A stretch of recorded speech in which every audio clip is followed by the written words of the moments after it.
Bonsoir tout le monde, bonjour si vous nous retrouvez depuis le continent nord-américain et particulièrement le Québec. Le Québec à l'honneur aujourd'hui vu que nous recevons Jean-Marc Léger. Salut Jean-Marc, comment vas-tu? Ah, ça va bien. Après une nuit, j'ai terminé à 1 heure du matin hier à la télévision. Ah ouais, donc tu as suivi ces débats. Ben, on pourrait commencer par ça. En attendant, je salue tout le monde dans le chat. Je vois que tout le monde utilise l'emoji de Jean-Marc, c'est formidable. Tu en as pensé quoi de ce débat? Ben, c'était un débat. Moi, j'étais direct à la télé hier soir, donc on le commentait en direct avec d'autres analystes. C'est un bon débat. Hein? C'est un débat discipliné, respectueux, ce qui est assez une surprise. Rigoureux quand même si il y a certains sophismes qu'on va relever tout à l'heure. Là. De façon générale, c'était quand même un débat dont les politiciens ne nous avaient pas habitués. C'est pas sans Donald Trump ou sans Emmanuel Macron ou sans Justin Trudeau, c'est un autre type de débat. Hier, c'était vraiment des gens qui étaient bien préparés pour ce débat-là. D'un autre côté, on se demandait à la fin, quand ils sont servis la main, s'ils se sont serrés la main, s'ils allaient prendre une bière ensemble.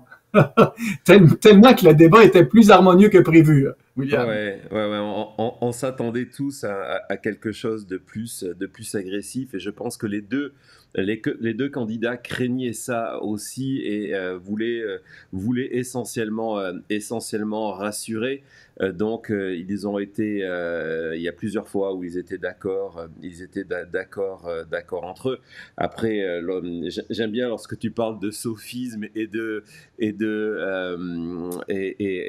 manière polie. On va parler d'accord avec la vérité, mais sur le fond, lorsqu'on décrypte, j'ai encore regardé ce matin des extraits de ce débat. C'est vrai que c'était bien présenté et c'était bien habillé par J.D. Vance, mais il y a eu quand même des moments sur le fond qui étaient complètement fous. Quand par exemple, il a expliqué que Trump a sauvé Obamacare, c'est complètement fou que les armes qui sont responsables des tueries des écoles passent par la frontière, alors que toutes ces armes sont achetées de manière légale. Et puis, il y a le dernier point, la dernière question qui en fait est venue, je sais pas, j'ai pas vu vous en plateau hier, mais c'était le cas sur la quasi-totalité des plateaux américains et la presse ce matin encore, dans les médias ce matin, le fait qu'il refuse d'admettre la défaite de Trump en 2020, qui est venu un petit peu casser sa mécanisme où il était là pour se présenter et puis à la fin, il y a ça. Tu nous dis souvent, à juste titre, que le plus important, c'est pas le débat, mais c'est le débat sur le débat. C'est la manière dont Ben, après le public va en parler. Est-ce que tu penses que cette fin de débat, ça va être ce que les gens vont retenir? mais regardez, prenons le débat entre Kamala Harris et Donald Trump. Qu'est-ce que vous vous rappelez après quelques jours? Ce débat-là a eu lieu le 10 septembre, donc après plusieurs jours. On se rappelle de quoi? On se rappelle de la personnalité de Kamala Harris, qui était forte, imposante, joviale. On se rappelle de celle de Trump et on se rappelle de la clip où Donald Trump dit que les Haïtiens de Springfield mangent des chiens et des chats. Oui, c'est ça C'est tout. aujourd'hui Ouais. c'est la trace qu'a laissé ce débat-là. Le reste, c'est un peu flou ce qui s'est passé. Ben, c'est la même chose hier. Il nous reste une impression. L'impression, c'est que les attentes étaient si peu élevées à l'égard de J.D. Vance qu'il a relevé les attentes. Il est devenu acceptable et fréquentable comme candidat parce qu'hier, il n'était pas agressif, il n'était pas extrême. Sur le plateau, hier, tout le monde disait finalement, il a été bon, il n'était pas extrême. Il était tellement extrême que ça en a fallu de peu pour qu'il paraisse comme un politicien acceptable. William, si tu peux, commençons par des chiffres avant de donner notre analyse personnelle. Il y a eu 3 sondages qui ont été publiés depuis hier. Les 3 parlent d'une égalité. Donc, quand on demande qui a gagné le débat, le sondage de Politico, c'est 50-50. Le sondage de CNN, 51 pour M. Vance, 49 pour M. Walz. Le sondage de CBS, 42 pour M. Vance, 41 pour M. Walz. Donc, on est dans l'égalité quasi parfaite du débat. C'est du rarement vu, hein, parce que normalement, un débat, ça part d'un côté ou de l'autre. Ça, c'est la première statistique. La deuxième, le taux d'opinion favorable. Monsieur Walz a augmenté de 13% l'opinion favorable à son égard. Monsieur Vance de 11%. Donc encore là, on est dans les mêmes eaux. Là où ça se distingue, c'est sur les enjeux. Par exemple, sur l'enjeu sur l'avortement et la santé, pour l'électeur américain, M. Walz a été nettement dominant. Sur les enjeux de l'économie et de l'immigration, M. Vance a été nettement dominant. Vous voyez là que vous avez chacun des enjeux. La clé derrière ça, c'est que l'économie demeure l'enjeu numéro un. Et là-dessus, M. Vance a été supérieur à M. Walz. C'est, à mon avis, une erreur de M. Walz. Il n'était pas assez, il n'avait pas assez pratiqué ses lignes sur l'économie. C'était pas très clair. Alors que M. Vance a été très clair. Et il est revenu tout le long de l'événement. Dernière statistique, William, pour pas inonder les gens de statistiques, mais ça nous donne des repères. Quand il demande est-ce que ça va changer son vote. Et là, ça devient intéressant. Parce que même si c'est égalité, il y a 14% des électeurs de Trump qui disent qu'ils pensent à reconsidérer leur vote. Et il y en a 8% du côté de Mme Harris qui disent qu'ils peuvent reconsidérer leur vote. Donc, un dans l'autre, là, l'avantage n'est pas encore clair. On va attendre les 2-3 prochains jours, mais statistiquement parlant, les électeurs ont bien perçu le débat et il y a une légère tendance en termes de vote pour Kamala Harris, plus que pour M. Trump. Ouais. En gardant les réserves habituelles que les débats ont, surtout je parle ici de débats en plus au niveau des vice-présidents, on peu d'effet sur le vote. On verra le débat qui faisait référence, évidemment, c'était celui de Biden avec Palin, qui avait été plus suivi que les débats entre McCain et Obama. C'est la seule fois dans l'histoire où on a plus regardé, Thomas nous met les chiffres, où on a plus regardé le débat des vice-présidents que le débat présidentiel. Donc ce sont des effets limités. Je lisais ce matin dans un site qui s'appelle Bulwark, qui est un site de républicains. Ils ont très souvent des articles très intéressants, des analyses très intéressantes de républicains qui sont depuis longtemps des never Trumpers, ou en tout cas se sont rangés du côté aujourd'hui de la Constitution et s'opposent à Trump. Et ils avaient cette analyse en disant que c'était une très bonne performance de Vance, et en disant connaissant la paranoïa de Donald Trump, est-ce qu'il va voir cette performance comme une menace sur lui? On sait qu'il a énormément du mal. Ça a été DeSantis à un moment qui a joué ce rôle-là. Dès qu'il sent qu'il y a quelqu'un qui vient le menacer, il a cette tendance destructrice. Et donc, c'était une des questions qui était posée en se disant, ben voilà, est-ce que finalement, J.D. Vance n'a pas trop bien fait, et résultat, Donald Trump va commencer à le regarder un petit peu de travers. Je ne sais pas ce que tu penses, si peut-être tu n'as pas d'opinion là-dessus, mais en tout cas, je trouvais que c'était une analyse intéressante. J'ai une opinion parce que Donald Trump est le seul candidat qui a fait une conférence de presse la journée du débat. Il est au Wisconsin, il fait une conférence de presse pour être sûr qu'on parle de lui. Après, il est allé à Fox News hier soir donner son commentaire, et ce matin, il est partout, il reprend la place. Là. Fait que Donald Trump, sa stratégie, pour ceux qui nous écoutent, elle est simple. Il veut gagner la nouvelle du jour. Il veut qu'on parle de Trump, que ce soit en bien ou en mal. Il veut être là. Fait qu'à tous les jours, il va lancer une insanité, il va lancer une phrase qui est loufoque, mais qui est reprise partout. Et il a appris à jouer avec les médias. Il se retrouve toujours au centre de toutes les conversations. Hier, la différence, c'est que J.D. Vance est un avocat. Il doit défendre l'indéfendable, c'est-à-dire les déclarations loufoques de M. Trump et tout son programme qui est plus ou moins ficelé, qui change au fil des semaines de M. Trump. Il a été très bon. C'est comme un avocat, William, qui défend un criminel. Parce qu'on pourrait traiter Trump de criminel, hein? On a les faits en il est condamné. Il est condamné. Mais c'est un peu ça. C'est ça, c'est l'avocat plaideur, J.D. Vance, hier. Mais ce qu'il dit, il l'a bien dit, c'est un peu comme au Québec, on dirait un bulldog où on a mis du rouge à lèvres. Hein, J.D. Vance, c'est l'extrémiste.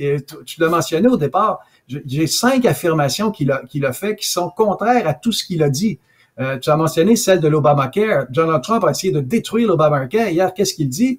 M. Trump a travaillé fort pour améliorer l'Obamacare. Bon, ça a passé. Sur l'avortement, c'est le plus anti-avortement des républicains qui souhaite une interdiction nationale. Il l'a dit plusieurs fois. Hier, il a dit « Je n'ai jamais dit une interdiction nationale. Et même, moi, je suis pro-femme, pro-famille, en laissant croire, en disant ceci, que les femmes auront toujours le choix. » Ça veut dire quoi? On ne sait pas trop. Mais il n'a jamais dit qu'il était anti-avortement hier, contrairement à ses prises de position. L'immigration, troisième enjeu. Son discours, c'est non seulement 11 millions d'immigrants, lui, il est rendu à 25 millions d'immigrants illégaux aux États-Unis qu'il faut déporter massivement. Qu'est-ce qu'il a dit hier? Ah, vous savez, uniquement ceux qui ont fait des crimes. Qui peut s'opposer à ça, un immigrant illégal qui a eu un crime? Mais c'est comme c'est pour ça qu'on parle de sophisme, prendre une vérité de base et la transformer avec une conclusion totalement absurde. Puis il m'en reste deux autres. Il reste celle sur les changements climatiques, où jamais il va prendre position sur le changement climatique, mais là, il utilise, et nous, c'est clean water, c'est clean air. Vous savez, on travaille. Jamais il va dire hier au débat, parce que pendant les 2 dernières années, il a dit que c'est un hoax, que c'est pas vrai, ça n'existe pas, les changements climatiques. Et la dernière, celle que tu as mentionnée, c'est celle, voilà, j'avais pas vu cette caricature-là, mais c'est un peu ça. Moi, j'aurais mis du rouge à lèvres aussi à J.D. Vance, là. Ouais, il avait le maquillage autour des yeux, c'était déjà beaucoup, mais non, c'était exactement ça. Donc voilà, on est toujours prêt à tout avec Thomas à la production. Tu parles d'un cochon auquel on met du rouge à lèvres, boum, ça arrive. Mais en tout cas, donc vas-y, excuse-nous. Le cinquième qui est plus important, parce que ce qu'on disait au départ, c'est la clip qui tourne. Qu'est-ce qui tourne depuis 24 heures, depuis quelques heures ici en Amérique? C'est la clip de la fin de la rencontre. Comme tu l'as justement mentionné, c'est quand Tim Walz a posé une question claire. Est-ce que Trump a perdu l'élection, oui ou non? Et lui, sa réponse, c'est nous, on regarde vers le futur. Et ensuite, il a fait diversion sur le fait que on respecte pas la démocratie et tout ça. Fait que ce qui fait que en bout de ligne, il répond pas à cette question-là. Et ça part en boucle, là, parce qu'il n'est pas capable d'affirmer, parce qu'on sait qu'il a dit, Tim Walz, que lui, s'il avait été à la place de Mike Pence, il n'aurait pas certifié les résultats. Et là, ça devient dangereux et ça tourne, ça, aujourd'hui. Et ça, à mon avis, c'est la parole qu'il fallait pas qu'il dise hier. Ouais, et ça va tourner. Il y a déjà une publicité déjà, William, à cet égard-là, qui a été lancée par le camp Harris. Ouais, J.D. Vance, moi aussi, j'arrête pas de. Ils ont des noms qui sont tellement proches. Walz, Vance, on les confond tous les deux. Mais je suis d'accord avec toi et c'est pour ça que je suis assez curieux de voir ce qui va rester. Comme tu l'as dit en début, en revenant sur le débat du 10 septembre, qu'est-ce que, presque un mois après, qu'est-ce qu'on retient, qu'est-ce qui reste? Et donc là, je serais assez curieux, tu vois, qu'on refasse un point sur ce sujet, qu'on regarde dans une semaine.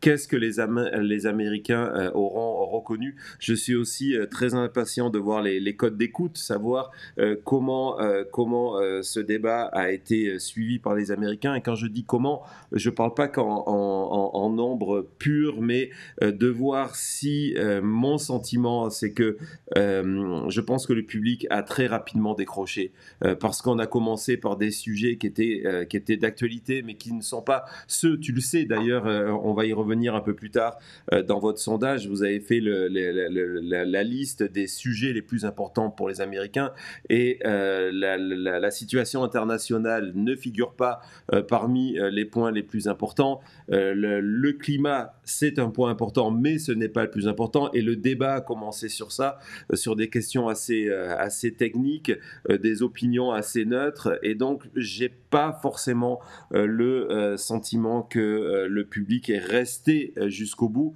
et donc ils vont retenir des clips. Il y a ce clip-là et l'autre, j'ai regardé, qui était tendance sur les réseaux sociaux, TikTok, TikTok, Instagram et X, c'est le moment où les journalistes de CBS ont fact-checké J.D. Vance et l'ont corrigé et ça a été étonnant. C'est pour moi, il y a 2 moments où il est sorti on dit character aux États-Unis, donc il est sorti du personnage, où il était en contrôle de son discours et il était très fort sur ça. Il n'y a aucun doute là-dessus qu'il était très habile et très fort. Et les 2 fois donc où il est sorti de son scénario, c'est sur le 11 septembre et c'est lorsque il a dit mais attendez, les règles c'est que vous ne deviez pas nous corriger.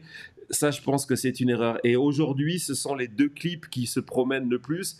On verra ce qui va imprimer avec l'opinion. T'as été étonné de ce moment? T'en as pensé quoi? Ben non, c'est sûr que c'est un moment, mais sur le coup, il a l'air fou. Pour le reste du débat, par contre, ils n'ont pas fact-checké. Dans le fond, ils ont été beaucoup plus neutres de part et d'autre à cet égard-là. Mais quand même, ça laisse une impression que l'individu s'est amélioré parce que c'est un opportuniste, monsieur J. D. Vance. Ce qu'il a dit hier et ce qu'il dit aujourd'hui, c'est deux mondes sur à peu près tous les sujets. Et là-dessus, il marque des points. Il est important comme individu parce qu'il est l'héritier de Donald Trump. Quand Donald Trump choisit son VP, il choisit son héritier. Il a 40 ans. C'est un avocat diplômé de Yale, mais surtout qu'il a devant lui le temps pour performer. Et si Donald Trump a 78 ans, si Donald Trump est élu, il va avoir autour de 80, 82 jusqu'à 83 ans. Et s'il décède ou il y a un problème de santé, c'est lui qui devient président des États-Unis. Ce qui est moins le cas pour Tim Walz. Tim Walz risque de demeurer longtemps vice-président. Il n'y a pas d'ambition non plus pour devenir président, M. Walz. C'est pour ça que le personnage J.D. Vance, on n'a pas fini d'entendre parler. Et hier, il a quand même marqué des points. Il a quand même marqué des points dans l'électorat. On va le voir l'impact. Je ne pense pas que ça a de l'impact pour Trump en termes d'intention de vote, mais pour lui personnellement, il existe politiquement maintenant. Non, non, c'est certain. Et toujours dans The Bulwark, ils expliquaient que c'était ce que tu disais en termes d'évolution, que c'était la version Vance 4.0, que il y avait déjà eu trois autres versions de Vance, et c'était la nouvelle version qui effectivement s'inscrivait pour 2028, voire 2032. On va pas commencer à en parler maintenant parce qu'il peut se passer tellement de choses, mais c'est clair que c'est quelqu'un qui a une ambition présidentielle. Une anecdote, tu me permets, William, Vas-y, je t'en c'est prie. que hier, dans son discours, J.D. Vance a dit, vous savez, arrêtez de traiter Trump d'Hitler. Celui qui a traité Trump d'Hitler, c'est lui-même. Vous savez, avant 2020, à l'élection de 2020, il a traité Trump d'Hitler, il a traité de menace pour la démocratie, il a été tellement anti-Trump jusqu'à temps qu'il décide de se présenter au Sénat de l'Ohio en 2022. Et là, tout d'un coup, il est devenu l'avocat de Donald Trump. Fait que c'est ça qui fait que les gens ont de la difficulté à connecter avec le personnage, parce que oui, il joue à l'avocat solide, expérimenté, mais en même temps, ce qu'il dit, est-ce qu'il le croit vraiment? Et ça, il reste un doute. Alors que Tim Walz, de l'autre côté, hier a été meilleur que je pensais. Parce qu'il est bon en discours en général, mais de capsuler en 15 secondes, 20 secondes, 2 minutes ses prises de position, je trouve que c'était relativement bien cadré, ses positions. Il est comme rassurant comme individu. Il n'a pas été assez agressif à mon goût. C'est qu'à mon avis, il y avait devant lui un personnage qui aurait pu être, qui l'a traité de weird, de bizarre pendant un certain nombre de mois. On aurait pensé qu'il aurait peut-être poursuivi dans la même veine, mais ce qui était pas le cas. Ça veut dire, il a marqué des points, Tim Walz aussi, beaucoup plus populaire avant qu'après, mais ça demeure que ce débat-là, dans le fond, se termine à égalité. Ouais, alors tu vois, j'avais exactement la même perception que toi pendant le débat. On l'a fait aussi en direct sur la chute, et c'est des choses que j'ai dit. Et puis il y a un élément qui m'a fait changer d'avis dessus, en me rappelant que finalement les électeurs vont voter pour ou contre Trump et pour ou contre Kamala Harris, et que donc finalement je me suis dit, et je vais te montrer cette statistique en termes d'attaque, est-ce que la mission, tu sais que c'est tout ça est préparé, hein, Tim Walz n'a pas fait de meeting de campagne pendant une semaine pour être prêt à ce moment-là, tout est préparé, tout est étudié, et en fait on se rend compte que oui, il n'a pas attaqué J.D. Vance, très peu, hein, on voit il a utilisé 1 minute 21 de son temps d'attaque, mais en fait, il s'est concentré sur des attaques sur Trump.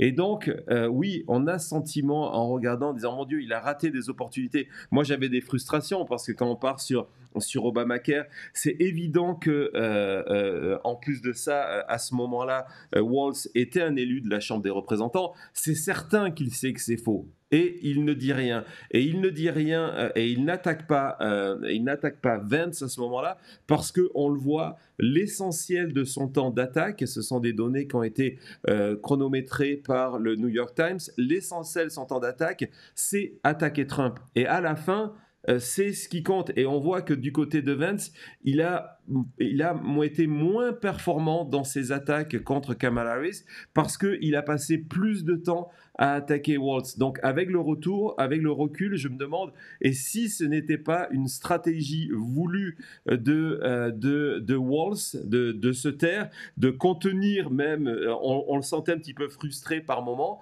de contenir ça et de se dire non, l'essentiel, c'est de transformer cette élection en référendum pour ou contre Donald Trump. On va vers ça, on le sait.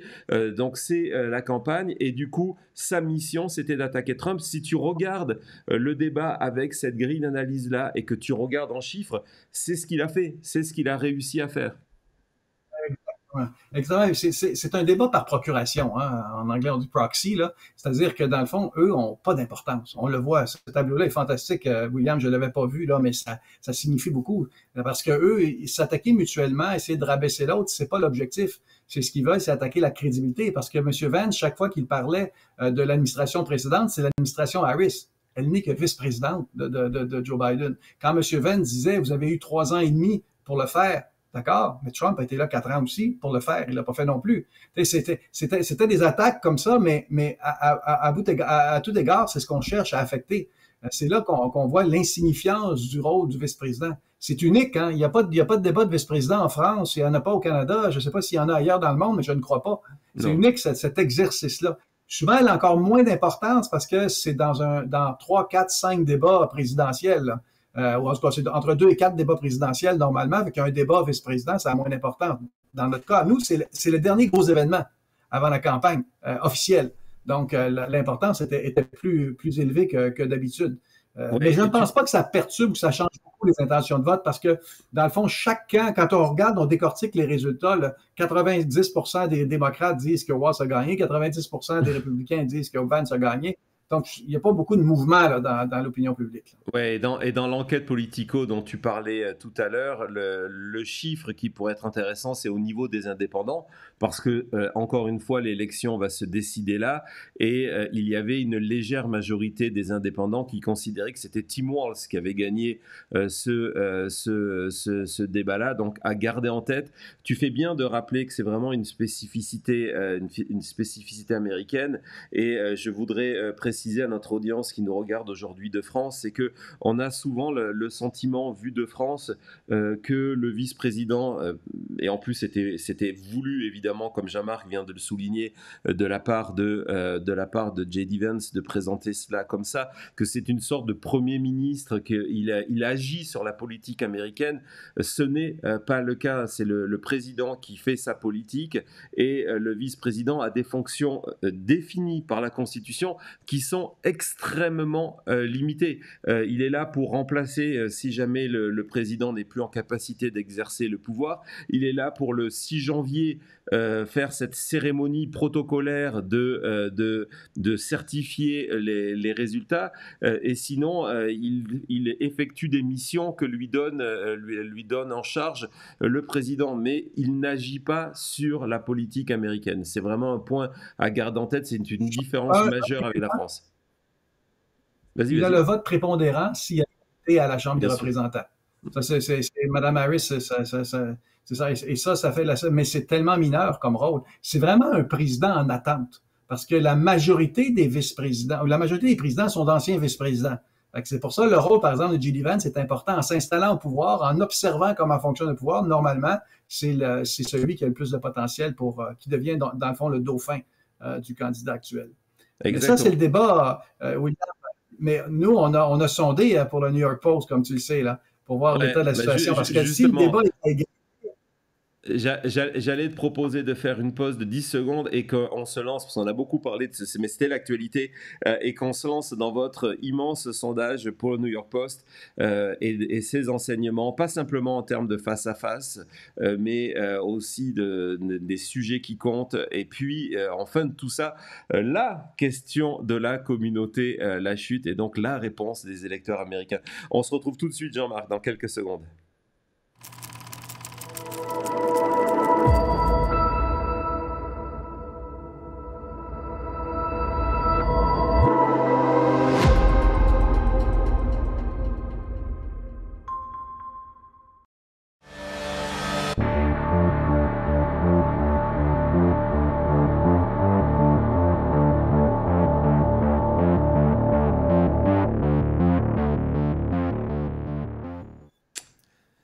Bon voilà, nous revoilà. Merci d'être aussi nombreux au rendez-vous. Je vous rappelle que si vous n'êtes pas encore abonné à la chaîne, c'est le moment de le faire. Abonnez-vous, cliquez sur la sonnette notification pour nos nouveaux programmes et pour les venues fréquentes de Jean-Marc qui nous fait toujours l'honneur de venir parler avec passion, détail et énormément d'intelligence de cette campagne américaine qui est vraiment, qu'il faut le reconnaître, elle est vraiment passionnante. Alors nous sommes à 34 jours du scrutin, mais juste pour vous compreniez qu'on est dans une situation très particulière et pourquoi les sondages qui sont, comme Jean-Marc nous le dit à chaque fois, qui sont un instantané du moment, sont importants. Ce matin, il y avait déjà plus de 800 000 Américains qui ont déjà voté. Hein, il faut comprendre ça, c'est qu'à mesure que le calendrier s'avance, il y a de plus en plus d'Américains qui votent par avance, votent par courrier, votent par procuration, et on devrait franchir la barre du million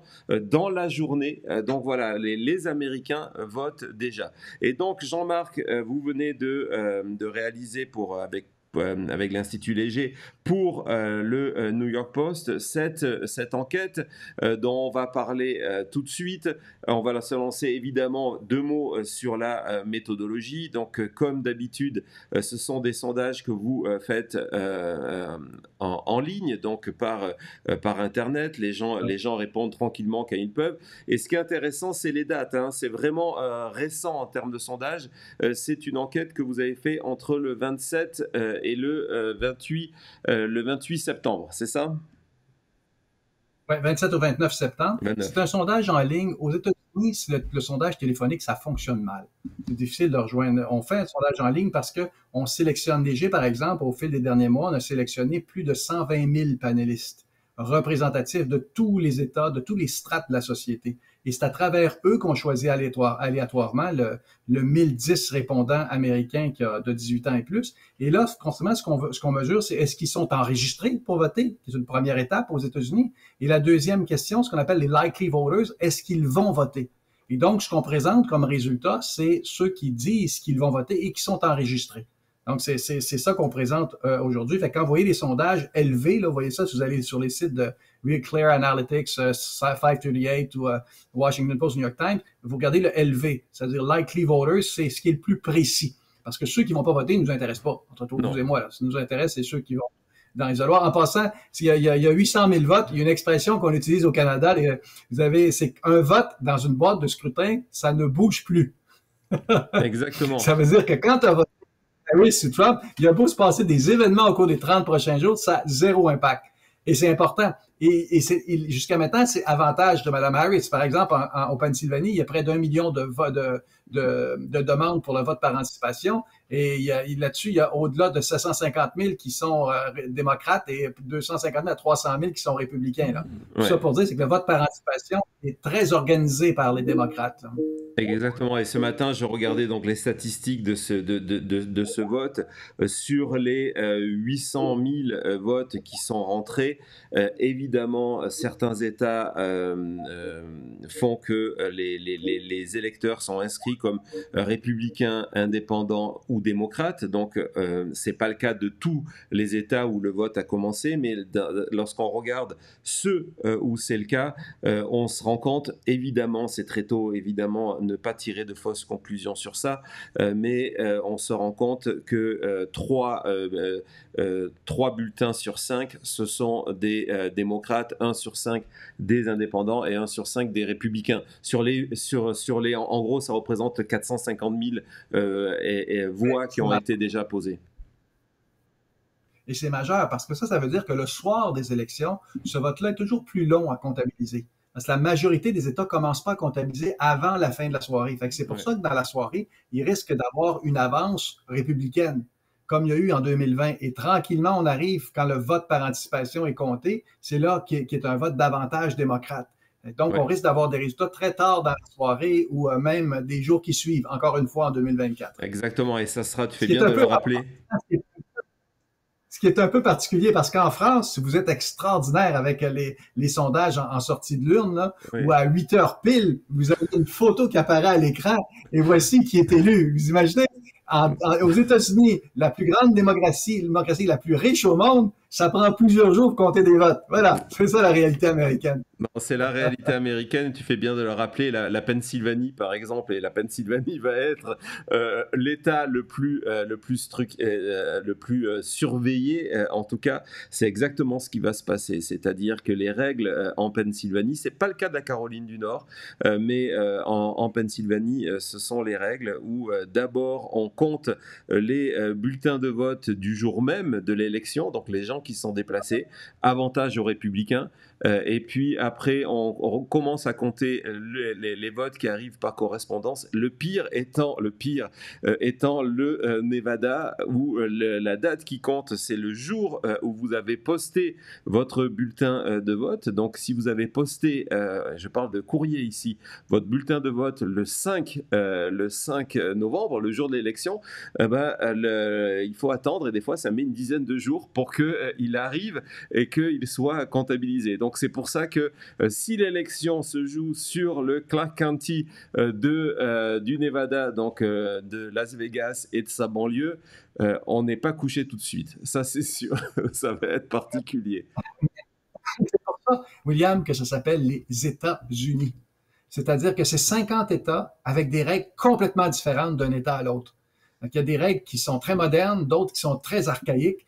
Prenez le cas, vous voyez sur la carte, vous voyez un petit 1 au Nebraska, puis un petit 1 au Maine. Parce que ce sont les seuls États où c'est pas le winner take all. C'est-à-dire que c'est pas le gagnant de l'État qui ramasse tous les délégués, c'est qu'il y a des districts comme celui qui est en bleu au Nebraska, qui est un district qui devrait donner un vote à Kamala Harris, alors que le reste du Nebraska va voter pour Donald Trump. Et ça, c'est une règle particulière au Nebraska, une règle particulière au Maine, et chaque État a des règles particulières. En plus du fait que sur un bulletin de vote, il y a le bulletin pour le président, mais derrière ça, vous avez aussi toutes sortes de questions. Prenez le cas de la Floride, vous avez une question sur l'avortement, dont une dizaine d'États où il y a des questions sur l'avortement. Donc, en même temps, vous votez pour le président, mais vous votez le vice-président, le shérif, le sénateur, le représentant, des questions référendaires. C'est pas facile, c'est complexe, l'intention de vote américaine. Non, c'est qui ne facilite pas d'ailleurs le travail des instituts de sondage. Donc, c'est des choses qui évidemment te compliquent la vie, mais vous avez quand même publié. Donc, on va commencer tout de suite par la question qui intéresse forcément nos spectateurs aujourd'hui, qui est donc le face-à-face entre Kamala Harris et Donald Trump. Donc, on va voir vos résultats, et vos résultats, ce sont une avance. Donc Thomas est en train de charger l'illustration. Donc non, ça, ce n'est pas ça, Thomas. C'est Harris Trump. Vas-y, ça arrive.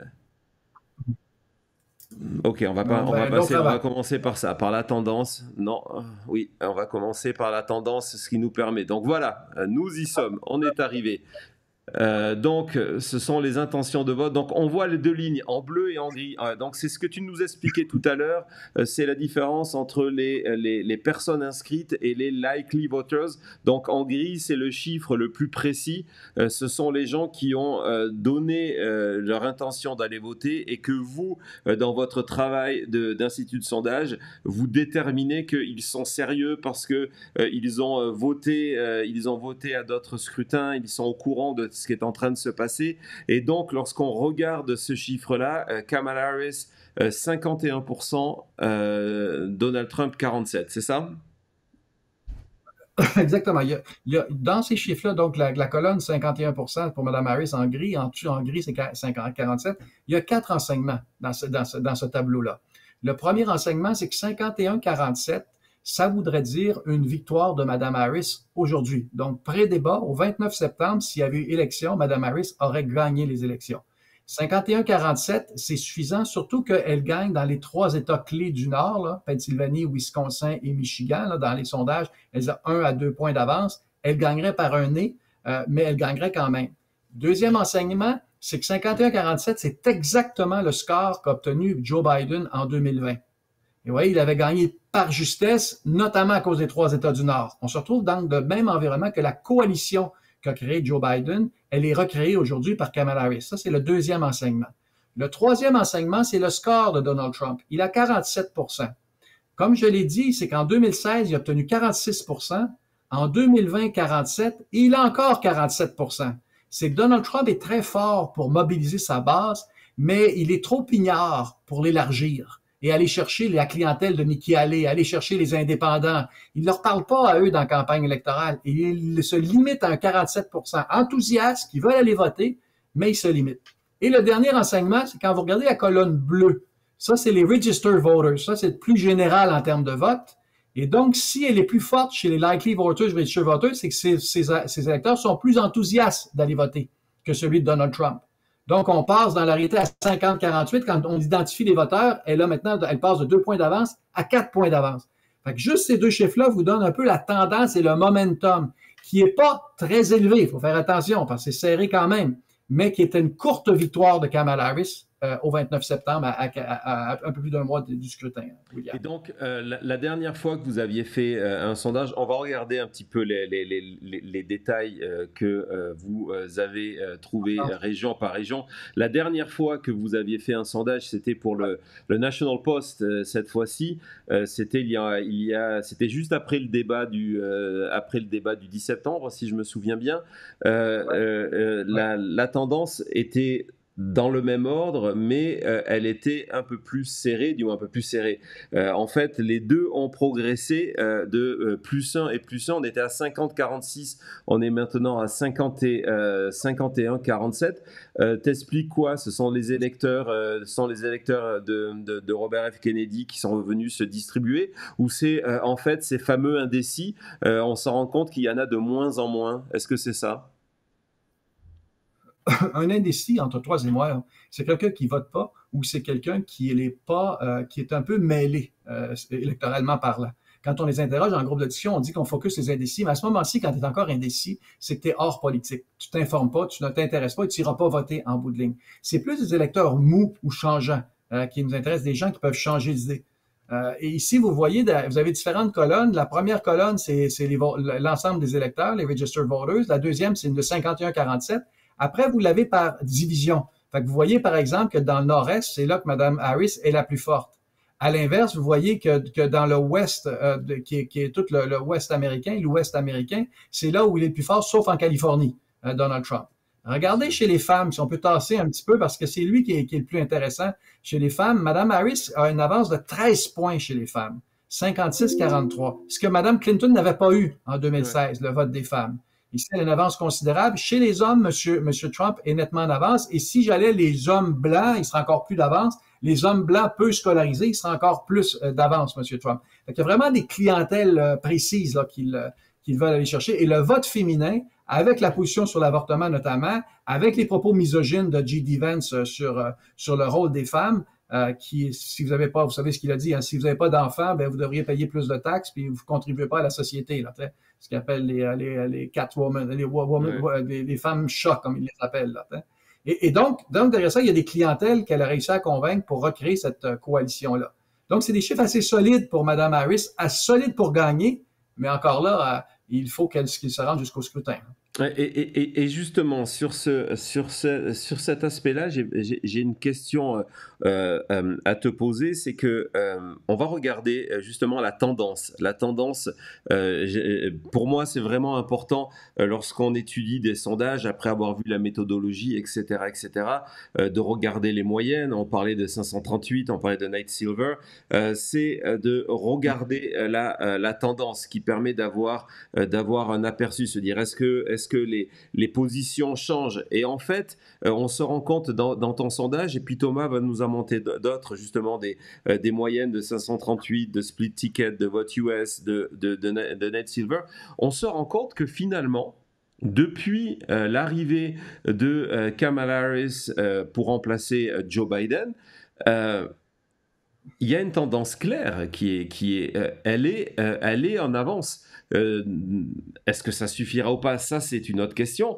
Mais j'ai le sentiment, lorsque on écoute les médias, les télévisions, lorsqu'on passe trop de temps sur les réseaux sociaux, on a le sentiment que c'est des choses qui changent et tout ça. Mais en fait, j'ai le sentiment, lorsqu'on regarde les sondages, je regardais une base de données avant en devenir des 295 sondages au niveau de l'État pour montrer qu'en fait, il y a très peu de variations. Est-ce que c'est aussi ton sentiment que finalement, on a une élection figée? Est-ce que ça nous ramène justement à cette barre maximum des 47% de Donald Trump? Tu en penses quoi?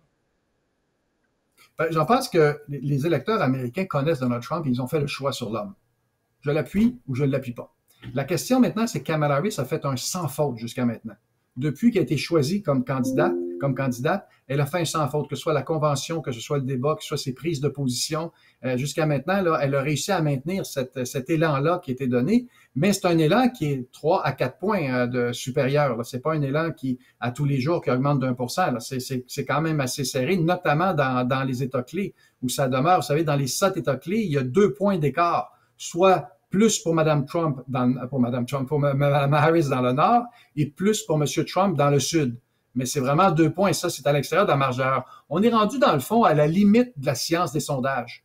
Parce que quand on gagne par 10 points, 12 points, les sondeurs vont être très bons. Quand c'est à égalité comme ça, faut faire plus attention. Par contre, la série de sondages, et ce qu'il faut faire, c'est suivre le même sondeur avec la même technique, voir sa tendance. Et là, vous voyez que les tendances sont quand même là, ils sont quand même solides. Ça prendrait un événement majeur pour perturber ça, mais il y en a. Ce qu'on appelle la surprise d'octobre, William. À chaque élection, il y a une surprise à la présidentielle. C'est une expression américaine là, qui a été créée par l'organisateur, le directeur de la campagne de Ronald Reagan en 1980 lors de la prise d'otages ou la libération des otages possibles là, en 1980. Il y a toujours un événement qui perturbe dans la dernière semaine. Est-ce que ce sera la guerre entre l'Iran et l'Israël? C'est une possibilité. Est-ce que ce sera la grève dans les ports maritimes américains? C'est aussi un événement majeur actuellement aux États-Unis où les ports sont actuellement arrêtés aux États-Unis, sont en grève. Fait qu'il y a toujours des événements. Mais nonobstant ça, je rajouterais, tu as suivi ça aussi, quand Trump a été condamné, il a perdu 2-3 points qu'il a récupérés par après. À chaque événement, il y a des événements qui jouent 2-3 points, puis finalement, ça se stabilise. Ouais, l'électeur est prêt à voter. Justement, quand on regarde, Thomas va nous mettre les moyennes de 538 et de Silver et tout ça à l'écran. Justement, on va voir que oui, il y a ces événements, mais si on regarde là, on est quand même dans une campagne qui est, en attendant peut-être un autre événement, qui est relativement stable. Quand on voit cette courbe-là, en sachant qu'on est passé à travers les conventions, à travers le premier débat, à travers la tentative d'assassinat contre Donald Trump, on pourrait penser que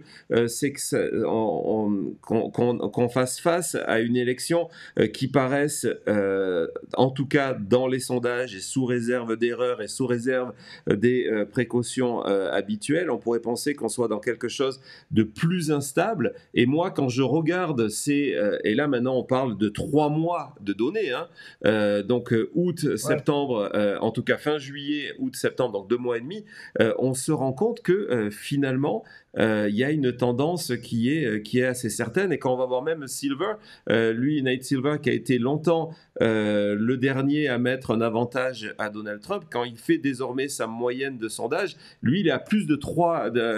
En fait, il se rapproche de votre sondage. Si tu regardes, sa moyenne à lui se rapproche de près de plus de 3%, près de 4% d'écart entre Kamala Harris et Donald Trump. Ouais, 3,4% d'écart. La question ici, c'est que les agrégateurs, parce que les agrégateurs ne sont pas des sondeurs, ils prennent des sondages qu'ils veulent, ceux qu'ils jugent les plus crédibles, refont une moyenne qui est un peu une boîte noire, on ne sait pas trop comment ils effectuent leur moyenne, et arrivent avec un résultat comme celui-là de 3,4. Ils intègrent des sondeurs comme Rasmussen, qui est très pro-républicain, ou Trafalgar, qui est très pro-républicain, justement pour éviter de surévaluer Donald Trump. Parce que la hantise des sondeurs, c'est de sous-évaluer Donald Trump. Comme ça a été le cas longtemps en France, où les sondeurs ont sous-évalué Marine Le Pen et la droite française. Ce qui n'était pas le cas à la dernière élection. À la dernière élection, ça a été l'inverse. Parce que tous les sondeurs ont modifié leur technique pour aller chercher ce vote-là. C'est la même chose pour M. Trump. Aux élections de 2022, au midterm, il n'y a personne qui a sous-évalué Donald Trump, là. Il était directement là. C'est la même chose aux primaires où Donald Trump a participé contre Nikki Haley. On n'a pas sous-évalué Donald Trump, ça a été même l'inverse. On a sous-évalué Nikki Haley la plupart du temps. Donc aujourd'hui, les méthodes sont relativement bonnes. On verra au résultat final. Mais derrière ça, c'est que tout le monde s'accorde entre 3 et 5 points, grosso modo, d'avance là, entre l'un et l'autre. Celui que vous voyez ici, c'est à mon avis le plus crédible, qui est Nate Silver, le Silver Bolton. Nate Silver, à chaque élection, il y a une prédiction très, très forte de ce qui se passe dans les 50 États. Pas juste au national, dans les 50 États. Même il y a 2 ou 3 élections, il y avait eu 50 sur 50. Il avait prédit exactement les résultats dans les 50 États sur 50. Là. C'est celui c'est un statisticien d'origine qui est très suivi. 538, c'est son ancienne boîte qui était vendue à ABS. Et ensuite, vous avez le New York Times et le Washington Post qui ont aussi leur méthode de calcul qui sont aussi crédibles. Vous regardez tout ça ensemble et ce que William vient de dire, c'est exactement ça. Les tendances sont fortes, sont solides et ça donne toujours autour de 3, 4, 5 points d'avance pour Kamala Harris au national. Ouais, alors ce que tu viens de dire sur les erreurs de surévaluer, sous-évaluer, avant de retourner à son sondage, je vais te partager quelque chose qui a été fait par le New York Times, qui fait aussi du très bon travail sur l'analyse des sondages, sur les erreurs, de montrer que si on prenait les chiffres d'aujourd'hui, hein, donc la base c'est prenons les chiffres d'aujourd'hui, mais on applique à ces chiffres d'aujourd'hui le taux d'erreur que l'on a fait en 2020 de sous-estimer Trump ou celui de 2022 où on a sous-estimé le vote démocrate et vous voyez la différence. Donc on démarre avec une situation de vote acquis d'État où il n'y a pas de doute de 226 à 219 sont ces États où il y a une avance de au moins 3 points, donc on considère qu'il n'y aura pas de révolution. Donc si on prend les chiffres aujourd'hui, on arrive avec, il faut 272 pour gagner, 292 et pour Kamala Harris, 246, donc Kamala Harris présidente. Je t'en prie. Ça prend 270. Oui, 270, excuse-moi, 270. Mais on montre que si les sondeurs font la même erreur qu'ils sous-estiment Donald Trump comme ils l'ont sous-estimé en 2020, c'est lui qui remporte 312-226, et que si les sondeurs font la même erreur qu'ils ont fait en 2022 où ils ont sous-estimé le vote démocrate, ben c'est Kamala Harris qui rapporte 333-235. Je trouvais que c'était extrêmement honnête de la part du New York Times de publier ce genre d'informations en disant vous voyez où nous en sommes. Aujourd'hui, il y a une tendance. Aujourd'hui, il y a un avantage à Kamala Harris. Mais s'il y a une erreur, ça peut basculer dans un sens ou dans un autre. Et c'est pour ça qu'il y a même, je crois qu'entre 538 et Nate Silver, les deux considèrent qu'il y a plus d'un quart de chance que cette élection, en fait, que tout le monde annonce comme serrée, ne soit pas serrée et que ça soit pour Trump ou pour Kamala Harris une très large victoire parce que il y a ce taux d'erreur. T'en penses quoi de ces statistiques? J'en pense que c'est tellement serré que personne ne le sait. Fait que chacun essaie de sortir des statistiques, essaie de vendre ses statistiques, là, mais il y a une limite à la science du sondage. Parce que là, le sondage est une chose qui est une science imparfaite, parce que c'est difficile de suivre l'émotion d'un électeur. Ensuite de ça, vous avez une probabilité de gagner, qui est une deuxième statistique. Et ensuite, ça se transforme en collège électoral, ce que vous avez devant vous. Fait que dans le fond, on prend de la statistique et on l'étire au maximum. Et dans des résultats qui sont très serrés. Ce que ça vous démontre, là, aujourd'hui, pour ceux qui nous écoutent, c'est que c'est serré. Il n'y a rien de définitif, là. Ça se joue, dans le fond, sur un mouchoir. Par contre, ce que dit Nate Silver, puis c'est intéressant, c'est quand une tendance part. Par exemple, si la Pennsylvanie, Mme Harris gagne par 4 points, elle va gagner 4 points dans le Wisconsin, puis elle va gagner 4 points dans le Michigan. C'est-à-dire que tout va partir, tout va basculer. Les trois vont dans la même direction parce que c'est le même type d'électeurs. C'est la même chose en Arizona ou au Nevada, à cause du fait que l'électeur latino, qui actuellement est plus pour Mme Harris, mais M. Trump a fait quand même quelques gains à l'intérieur de ça. Ce que vous voyez à votre gauche, le NV et AZ, là, qui est à l'Arizona et le Nevada, risquent d'aller dans la même direction. La Georgie et la Caroline du Nord sont un peu différents l'un de l'autre, mais ça demeure un électorat noir et un électorat qui est assez dynamique, où là, ça risque d'être serré. La surprise qu'on n'a pas sur celle-ci, vous avez les trois dans le Nord, le Wisconsin, Michigan et Pennsylvanie, les Caroline du Nord et Georgie et Nevada et Arizona, ce sont les 7 États clés où ça joue à moins de 2% maintenant. Là, dans nos calculs, à nous, on rajoute 3 autres États qu'on surveille. C'est la Floride. Les gens pensent que la Floride, c'est terminé, c'est républicain pour toujours. Non. Actuellement, M. Trump gagne par 4 points en Floride. Et en Floride, il y a 2 facteurs majeurs. Il y a des dizaines de milliers d'Haïtiens qui sont frustrés des déclarations de M. Trump contre leur communauté. Ça a un impact en Floride. Et surtout, sur le bulletin de vote, il y a la notion de l'avortement. Parce qu'il y a une loi qui a été votée par le gouverneur DeSantis que tu peux pas te faire avorter après 6 semaines. Vous voyez la stupidité de la loi, 6 semaines, tu ne sais même pas si tu es enceinte. Et ça, il y a donc un vote pour éliminer cette loi-là lors du vote. Ça va inciter beaucoup de femmes à aller voter contre Donald Trump. Fait que, vous voyez, il y a des éléments régionaux comme ça. Il faut rajouter le Texas aussi, où ça devient de plus en plus serré. Non seulement à Trump-Harris, mais aussi au Sénat, où l'exécrable Ted Cruz est là comme sénateur et tout le monde espère qu'il se fasse battre. Même les républicains, je suis persuadé, ils veulent qu'il se fasse battre. Ted Cruz, c'est un gars qui est honni d'à peu près tout le monde. Là. Et vous avez le Minnesota qu'on rajoute dans le Nord, parce que chez les démocrates, il y a une avance de 5 points au Minnesota. C'est l'État de Tim Walz. Qu'on dit en jeu dans la campagne, mais on le fait pour faire plaisir aux républicains, parce qu'en réalité, les démocrates vont le gagner, celle-là, j'avais pas de difficulté. Ouais, on est rendu à 10 États dans Ouais, et puis de toute manière, comme tu nous le dis souvent, c'est follow the money. Et lorsqu'on regarde les chiffres des dépenses publicitaires par parti, le Parti républicain n'investit pas $1 en ce moment dans le Minnesota. Donc ça veut dire qu'ils considèrent que ils n'ont aucune chance de gagner. Ils préfèrent venir investir en Floride ou au Texas pour défendre justement ces États-là, parce que c'est des États qui représentent tellement de grands électeurs que si ils basculent dans le camp d'en face, il n'y a plus d'élections, c'est terminé. Mais ils n'investissent pas dans le Minnesota.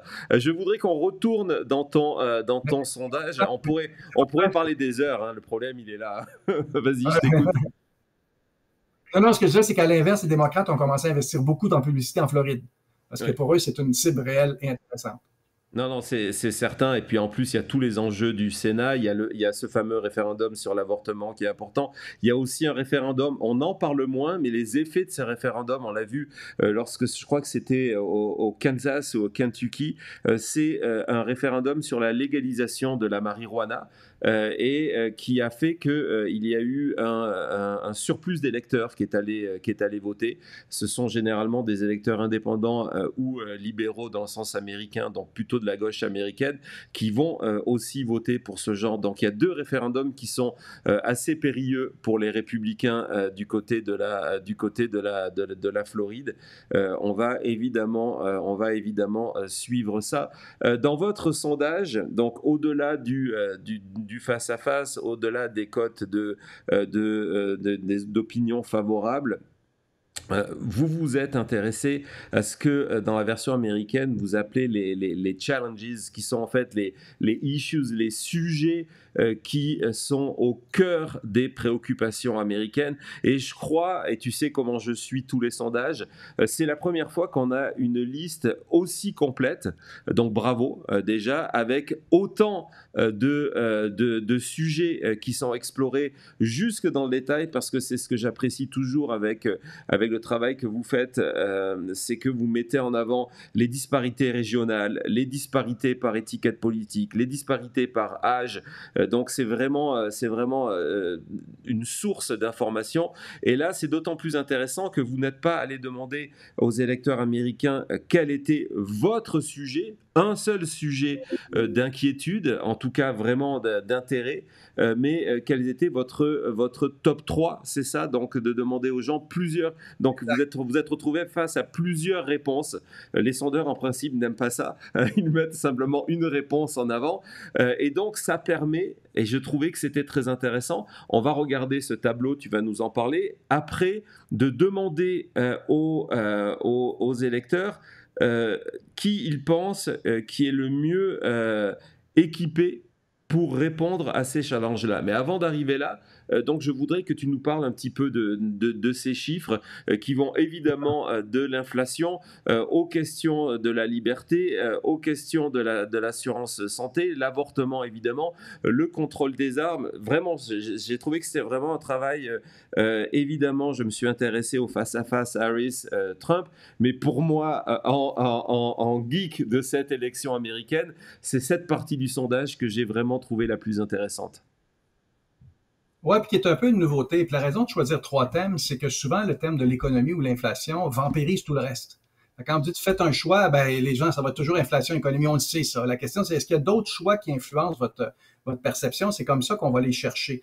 L'autre élément, je te cacherai pas ce que j'ai fait le tour de tous les sondeurs aux États-Unis pour regarder comment ils posent cette question-là, pour être sûr de ramasser le maximum d'informations, d'être le plus proche possible de la perception des gens. Et le top 3 est important parce que vous voyez qu'ils se distinguent, là. L'inflation, les prix, c'est pour ça que les taux, vous ne pouvez pas les additionner, ça ne donnera pas 100% parce qu'ils ont jusqu'à 3 choix, là. Mais il y a 60% des gens que dans l'un de leurs 3 choix, ils ont mentionné l'inflation ou le coût de la vie. 35% l'immigration illégale, 33% l'économie et l'emploi. Et je vais aller jusqu'au quatrième, celui des taxes, gouvernement et spending, 20%. Ça, c'est le top 4. On va reparler dans quelques minutes du top 4. Dans les autres, regardez l'avortement. L'avortement est très loin. Contrairement au midterm, là, où l'avortement était plus important dans la campagne, il est le 7e choix des électeurs. Ça, à mon avis, c'est une difficulté de Mme Harris d'imposer le choix sur l'avortement dans cette campagne-ci. Forcément, ça fluctue d'État en État parce que s'il y a un référendum sur la question, c'est un enjeu important en Floride, dans d'autres États, moins dans le reste de l'entreprise, le reste des États-Unis. Regardez à la fin, le deuxième avant-dernier, National Security, était à 8%. Là, c'est certain que c'est avant l'attaque de l'Iran contre l'Israël. Je suis persuadé que ça a monté depuis ce temps-là, mais c'était pas un élément majeur. Tout ce qui est la politique extérieure, les Américains ne pensent qu'aux Américains. On a beau dire ce qu'on veut, là, ce qui se passe à l'extérieur des États-Unis, là, ça les intéresse tellement pas, là. Eux autres, ce qu'ils veulent, c'est que si ça a un impact chez eux, peut-être. Mais dans une élection américaine, que les affaires extérieures influencent ce qui se passe à l'intérieur, c'est extrêmement rare. Sauf l'exemple de 1980 à cause des otages en Iran, là, qui est le seul autre exemple qu'on peut mentionner, mais c'est vraiment des enjeux locaux. Et pour moi, là-dessus, et c'est là la suivante, Williams, quand on regarde les quatre premiers enjeux, ce sont 4 enjeux dominés par Donald Trump. Ouais, je ne sais pas si on peut présenter. Ouais, ça arrive. Thomas est en train de la mettre. Donc là, c'était dans le détail, mais on va aller dans l'autre statistique. Là, voilà, elle arrive tout de suite. Parce que l'esprit, c'est ça, c'est celui qui encore. Il y a beaucoup de données dans le sondage. Voilà, ici, vous l'avez ici. Regardez ici chacun des enjeux. L'ordre n'est pas exactement le même parce que c'est en fonction de l'influence que Donald Trump. Donc, sur chacun des enjeux, faites-vous plus confiance à Donald Trump ou à Kamala Harris? Fait que si vous prenez ce que je viens de mentionner, regardez l'inflation et le prix qui est au 5e ici, avantage Donald Trump. Regardez l'immigration illégale, avantage Donald Trump. 57% préfèrent Donald Trump, 43% Harris. Job et économie, 56% pour Trump, 44%. Et ensuite de ça, les taxes, 54 et 46. Fait que sur tous les enjeux importants des Américains, Trump a un avantage. Et c'est là que le bas blesse. C'est là la difficulté. Si Kamala Harris dominait sur l'enjeu de l'économie, aujourd'hui, William, on aurait une question en demandant quelle sera la majorité de Kamala Harris parce qu'elle gagne. Le fait que, justement, elle ne domine pas sur l'économie et que les Américains, ça demeure un enjeu majeur, l'inflation et l'économie, c'est ça qui crée un doute sur la situation finale, à moins que l'économie s'améliore d'ici l'élection. S'il fallait que l'inflation reparte vers le haut, s'il fallait que le nombre d'emplois commence à diminuer, ça heurterait directement le vote de Kamala Harris. Sur tous les autres enjeux plus sociaux, démocratie, healthcare, la pauvreté, le changement climatique, l'avortement, voilà, c'est des sujets qui sont dominés par Kamala Harris. Vous voyez, tout ce qui est social, c'est Mme Harris, tout ce qui est économique, c'est M. Trump. Et les Américains, forcément, votent avec leur portefeuille. Alors justement, j'ai une question pour toi par rapport à ça qui peut-être n'a pas de réponse. Comment on peut expliquer cette disparité de voir que Trump domine sur les sujets les plus importants pour les Américains, mais est en retard lorsque on fait une question de face à face en disant aux gens mais pour qui vous allez voter? Comment on justifie le fait que ces chiffres-là ne se transforment pas? On devrait avoir l'inverse dans les sondages. On devrait avoir Donald Trump qui a 51% des voix et Kamala Harris qui en a 47%. Si on part du principe, comme tu le dis justement, que l'on vote avec le porte-monnaie. Comment on explique cette différence? La première chose, c'est un homme d'affaires qui a connu un certain succès, même s'il y a eu beaucoup d'échecs et des faillites, et c'est son image de marque qui est ici. Je ne sais pas si on peut passer le tableau suivant sur les qualités personnelles, parce que c'est ça le problème, c'est qu'on n'aime pas l'individu. Si l'individu n'est pas fiable, il n'est pas raisonnable, il n'est pas honnête. Fait que le problème, c'est que oui, ces politiques sont appréciées, Mais par contre, parce que les républicains sont majoritaires, regardez ici les qualités en bas, partez du bas. Qui vous croyez qui est le plus raisonnable? Qui vous croyez qui ressemble à quelqu'un comme vous, qui est le plus honnête, qui est mentally sharp, là, qui est prêt mentalement qui a une acuité mentale? C'est Mme Harris. Mme Harris domine sur la majorité des éléments, sauf sur le strong leadership, puis capable de se faire respecter par les autres. Là, hein. Fait que vous voyez, ready to lead, c'est que c'est trois, dans le fond, facteurs liés au leadership qu'on donne à M. Trump. C'est la seule qualité véritable qu'on donne à ça. Tout le reste des qualités, non, c'est l'individu qu'on n'aime pas. On n'aime pas sa façon de parler, on n'aime pas sa façon d'être, on n'aime pas. Ce qui est encore surprenant, c'est que 47% disent que c'est lui le plus honnête des deux. Hein. C'est ça, pour moi, c'est quelqu'un qui ment à chaque phrase. C'est comment ça se fait que les Américains le reconnaissent pas? Mais c'est comme peu important pour eux. Ouais, c'est pour ça, fait que d'un côté, il y a ces et de l'autre côté, c'est l'individu. Ouais, et justement, quand on regardait, on va remonter quelques tableaux en avant que Thomas a failli nous montrer à un moment, lorsqu'on voit dans le détail des différences régionales sur les challenges, voilà, quand on voit ça, on se rend compte que il y a un contraste complet d'une Amérique divisée. C'est-à-dire que lorsqu'on va voir les deux colonnes à la fin, on va agrandir là-dessus républicains et démocrates, on voit que c'est la plupart du temps, c'est le contraire complet, qu'on a vraiment une opposition de vues entre ces deux partis, et ça explique pourquoi on est peut-être à ce 47% de Donald Trump, parce qu'on a le sentiment que du côté républicain, il ne peut pas se tromper. Et du côté démocrate, même s'il y a moins ce culte du chef, du côté démocrate, c'est pareil. Donc, on donne du côté démocrate, on va dire, ben ça, c'est pas vraiment important. Alors qu'un thème fort à Trump, les électeurs républicains vont nous dire, mais c'est le sujet le plus important. Moi, je trouvais aussi que c'était un enseignement de votre sondage. C'est comment il n'y a pas, même sur la question de l'inflation, oui, c'est le sujet de 50% des démocrates, mais ce n'est même pas. On pourrait penser qu'il y ait un consensus encore plus fort, et il n'est pas là. Les Américains voient ces sujets-là systématiquement à travers un prisme politique qui est où ils se trouvent, s'ils sont démocrates ou républicains. Parce que dans les deux colonnes, quand vous voyez du vert, c'est que c'est significatif par le haut. Donc, c'est plus significatif que la normale. En rouge, c'est par le bas. Sur tous les enjeux, vous voyez, pour les républicains, l'inflation, l'immigration illégale, tout ça, c'est très élevé. Quand on arrive aux sujets sociaux, c'est beaucoup moins important, alors que c'est en vert du côté démocrate. Le seul, par contre, William, c'est l'inflation, parce qu'à 50%, ça demeure le facteur numéro 1 chez les démocrates, et ça demeure le facteur numéro 1 chez les républicains. Cette question-là, elle est majeure parce qu'elle touche les gens dans leur réalité. Et ça veut dire pour certains le coût de l'épicerie, pour d'autres le coût du logement. C'est encore une préoccupation majeure des Américains. Bon, ce qui est ironique, c'est qu'ils pensent que M. Trump ferait mieux là-dessus, et M. Trump, c'est le premier à imposer une tarification de 20% pour les produits qui vont être importés de l'extérieur, qui aura un effet direct sur l'inflation. L'électorat n'est pas nécessairement logique sur cette question-là, mais c'est la perception que les 4 années de Trump étaient meilleures que celles de Biden. Alors que statistiquement parlant, le PNB, le nombre d'emplois et tout le reste était nettement supérieur sur M. Biden, sauf l'inflation, qui est un facteur qui n'y avait pas du côté de M. Trump. Mais la question économique est la clé. Fait, comment va l'économie au cours des prochaines semaines va être majeure sur le vote, parce qu'actuellement, toutes les machines électorales, après ce débat-ci, s'oriente vers la question de l'urne. Quel est le facteur clé qui va influencer les Américains à voter pour l'un pour l'autre? Il sera économique. Et là-dessus, M. Trump a un avantage. Et c'est pour ça qu'on se garde une réserve entre le vote d'aujourd'hui et le vote du 5 novembre prochain. Ouais, exactement. Mais tu vois, quand je te parlais de différence, quand on va sur le sujet de l'immigration illégale, lorsqu'on est, et c'est quelque chose qu'on a vécu lors des primaires, lorsqu'on allait interroger les républicains qui avaient voté dans l'Idaho, donc c'est très très loin de la frontière avec le sud des États-Unis.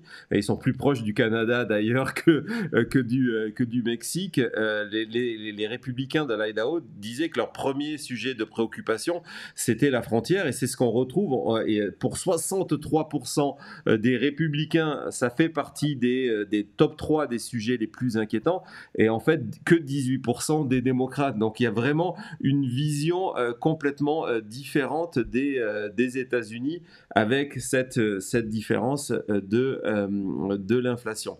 En tout cas, moi je trouvais que c'était des enseignements qui sont extrêmement intéressants. Pour conclure, parce que je sais qu'on a dépassé notre temps, mais c'est tellement passionnant, le temps passe toujours extrêmement vite à ta compagnie. On va venir forcément, on va faire une pause d'une seconde et on va venir sur la question de la chute, celle que la communauté, donc ton offre généreuse de dire voilà, trouver une question, on va aller la poser. Donc on va révéler la question et surtout on va voir les résultats de cette question tout de suite après une petite pause. À tout de suite.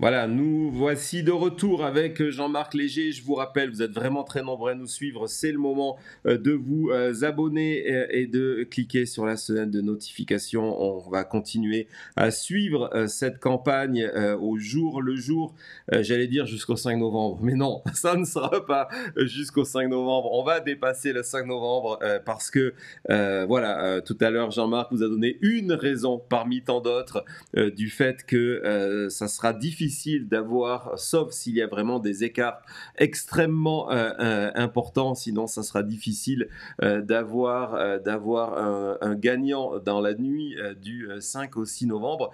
Donc nous, on vous raconte cette élection américaine et les affaires de Donald Trump au jour le jour. Je pense qu'il n'y a pas d'équivalent, en tout cas en français, dans les médias francophones. On fait ça, donc abonnez-vous.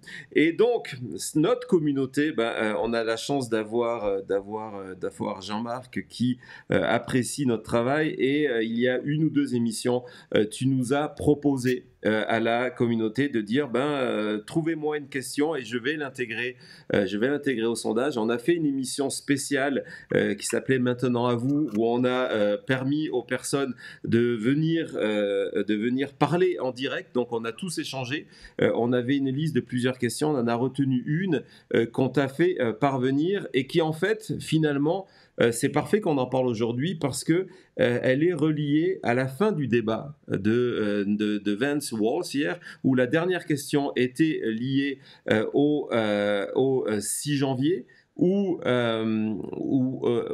Vance a essayé de réécrire l'histoire en expliquant que non, il ne s'est rien passé. Tout simplement, Donald Trump a quitté le pouvoir de manière pacifique le 20 janvier, comme si tout ça, ce n'était pas produit, comme si, en ne signalant pas, par exemple, que non, ce n'était pas comme d'habitude, le 20 janvier, il n'était pas à la cérémonie de passation de pouvoir, non, il n'était pas avec Melania à la Maison-Blanche pour recevoir Jill Biden et Joe Biden, donc il était parti en Floride avant cela. Et oui, il y avait les images du 6 janvier qu'on a tous vues en direct, donc il a fait comme ça n'existait pas. Et puis, en refusant après de répondre à la question de savoir si Trump avait gagné ou perdu en 2020, en fait, c'était aussi une projection sur le futur. Est-ce que Donald Trump va accepter une défaite s'il perd le 5 novembre? Et s'il n'accepte pas cette défaite, et c'était le cœur de notre question, on va en voir les résultats très rapidement. Est-ce que les Américains craignent que Donald Trump incite une nouvelle fois à la violence ses supporters? C'était ça la question qu'on a posée. Donc Thomas va vous afficher les résultats et je vais te donner la parole, Jean-Marc, pour que tu nous commentes ces résultats-là. Oui, c'est toujours serré aux États-Unis. Donc, vous avez, dans le fond, est-ce que les gens ont peur que Donald Trump incite la violence s'il perd les élections présidentielles, donc que la société civile américaine se rebelle comme un peu la dernière fois. 44% des gens disent oui, 41% des gens disent non.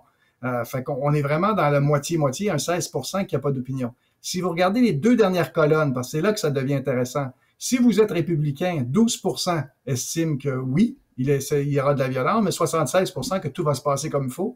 Si vous êtes démocrate, 79% appréhendent de la violence, alors que 11% disent non. Fait que vous voyez, encore une fois, les États-Unis sont divisés en deux. C'est vraiment, c'est du rarement vu, cette dichotomie-là entre républicains et démocrates. C'est comme la droite et la gauche, le centre en France ou le Parti libéral ou le Parti conservateur au Québec. Il y a des distinctions, mais jamais aussi fondamentales qu'aux États-Unis. On est à la fin du processus où les deux, dans le fond, les deux groupes saillissent et sont extrêmes à tout égard. Sur une question comme celle-là, sur plusieurs questions, là, ils sont tellement différents l'un de l'autre. Donc, c'est vraiment une Amérique qui est scindée en deux. C'était une bonne question. Je ne sais pas qui l'a posée parmi vos téléspectateurs, mais c'était une question commune. On avait avancé ensemble dans la discussion. Ça avait été une très très bonne émission où on avait eu plusieurs intervenants, soit dans le chat, soit dans soit en direct, et on était parti sur ça. Et en plus, comme le 6 janvier, tu le sais, ça fait partie de l'ADN de la chute. On a lancé l'émission le 20 décembre, avant justement le 6 janvier, et puis on a raconté toute cette affaire-là et tous les procès, etc. Je trouvais que c'était pour répondre à l'opportunité que tu nous offrais, c'était vraiment, c'était peut-être pas la question la plus d'actualité. On aurait pu parler d'économie, on aurait pu parler d'immigration illégale, mais je trouvais que c'était celle qui nous correspondait le mieux. Elle est la plus nouvelle aussi, elle est différente. J'ai jamais posé ce type de question-là, j'ai jamais vu nulle part non plus, c'est intéressant. Mais la vraie réponse à cette question-là, à mon avis, ça dépend de la majorité. Si Kamala Harris gagne par 5, 6, 7 points, il n'y en aura pas de violence. Ça va se calmer rapidement. Si elle gagne par un demi-point, puis ça risque d'être serré avec recomptage dans certains États, là, ça risque d'être un peu plus dangereux. Par contre, les démocrates sont au pouvoir, donc contrôlent l'appareil judiciaire, contrôlent l'appareil policier. Fait que contrairement à Donald Trump en 2020, où c'est lui qui contrôlait tous ces facteurs-là. Et ça a donc une influence sur le résultat final, là. Et c'est pour ça que je pense qu'en théorie, là, il ne devrait pas avoir d'impact. Ok, on va évidemment suivre ça. Dernière question avant de te libérer, celle que je te pose d'une forme ou d'une autre à chaque fin d'émission, et tu es peut-être le seul sondeur qui n'a pas peur de se mouiller et donc de nous dire ça. Si aujourd'hui, pas si l'élection avait lieu aujourd'hui, lorsque tu te projettes, et c'est vraiment une opinion personnelle, lorsque tu te projettes dans 34 jours, maintenant au 5 novembre, on va utiliser, même s'il y a, comme on l'a précisé, des précisions qui font que bon, peut-être pas, on n'aura peut-être pas le résultat le 5 novembre. Aujourd'hui, tu considères que qui de Donald Trump ou de Kamala Harris est le mieux placé pour gagner cette élection? Il y a 3 facteurs sur 4 qui favorisent Kamala Harris. Cette avance-là sur le vote, l'enthousiasme des électeurs, la capacité monétaire. Elle a 104 millions de plus dans son compte de banque actuellement que Donald Trump. Ça a beaucoup d'impact en fin de campagne, parce que ça prend beaucoup de souffle pour se rendre, et sa capacité de lever de l'argent qui est nettement supérieure. Trump a moins d'argent aujourd'hui qu'il en avait en 2020, à l'élection de 2020. Et ça, c'est un élément majeur, là. Il y a de la difficulté à ramasser de l'argent. Il a beau vendre toutes les cochonneries qu'il veut sur le net, que ce soit du Bitcoin, d'une montre en or ou tout ce qu'il essaie de vendre, de cartes et autres, là, il y a de la difficulté. Fait que ça, c'est le facteur. Le seul facteur qui favorise Donald Trump, c'est l'économie. Donc, la vraie réponse à la question, c'est que si elle peut réduire l'écart sur l'économie à l'égard contre Donald Trump, elle gagne l'élection. Si elle ne réussit pas à le réduire, ça risque d'être extrêmement serré. C'est plus difficile à prédire. Mais c'est les 4 facteurs qu'il faut surveiller. Le vote, l'enthousiasme, l'argent, l'économie. Ben voilà, ben c'est clair. Merci, c'est ce que j'ai dit. Pas de langue de bois, tu te mouilles. Un, 2, 3, 4. On va surveiller ça. Jean-Marc, merci, merci encore une fois. Merci infiniment de nous avoir consacré autant de temps et de partager à chaque fois tes connaissances et ta passion. Je sais que je vois dans le chat, tout le monde a eu énormément de plaisir à t'écouter et te remercie une nouvelle fois de ta participation. Évidemment, on va se retrouver très très vite parce que là on arrive dans une période où ça va bouger tellement vite qu'il va falloir qu'on se refasse un point très prochainement. Merci beaucoup Jean-Marc et puis on se dit à très vite alors. À tantôt. Ben, au plaisir, à tantôt, comme on dit. Au plaisir. Exactement. Au revoir. Salut, merci, au revoir.